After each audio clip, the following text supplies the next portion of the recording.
Hi there everybody, Keith Schweigert here, wrapping up an exciting week of Lancaster-Lebanon League football with the Huddle's post-game recap. We've got some very interesting results to talk about, so let's get right to it. We'll start with our game of the week, the Section 1 showdown between Manheim Township and Wilson. The Bulldogs took this one 17-10 as Connor Uhrig scored on a 2-yard run with 26 seconds left to pull out the win. Township led it 3-0 at halftime, and it was 3-3 heading into the last quarter.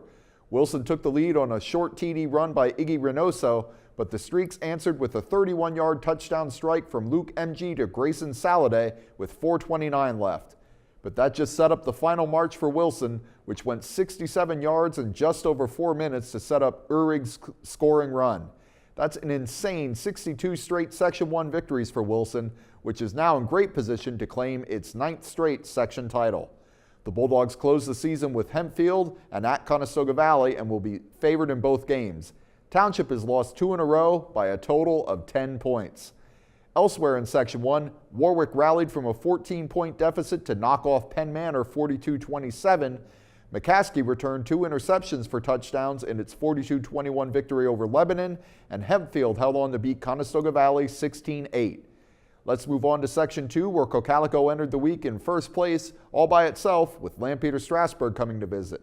But the Eagles now have to share top billing with Manheim Central after LS rallied for a 36-33 victory in a wild shootout in Denver.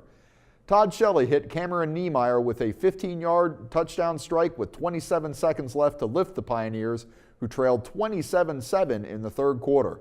The winning score was Shelley's 5th touchdown pass of the game.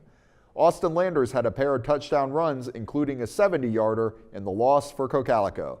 That means Manheim Central is back in a first-place tie with Cocalico after the Barons' 41-7 blowout of Cedar Crest. Cody Kegery scored 4 touchdowns to lead the way for Central, which hosts Solanco next week and visits Garden Spot in Week 10. Cocalico is at home against Ephrata next week and visits Solanco to close out the regular season, so the Golden Mules could have something to say about who wins Section 2. Elsewhere in the section, Elizabethtown edged Garden Spot 16-13 on a 19-yard field goal by David Shank with 3 seconds left, and Solanco handed Ephrata its 39th straight loss with a 39-0 shutout. Finally, in Section 3, Donegal stayed alone in first place with a 27-0 victory over Pequea Valley. The Indians are a game up on Lancaster Catholic, which knocked off Columbia 42-6 this week. The Crusaders visit Donegal next Friday.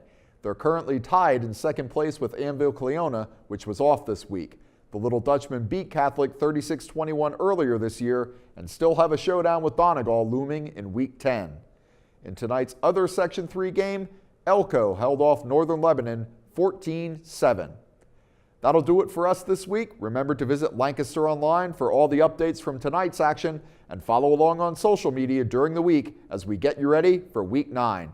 Thanks for watching, everybody. See you next time.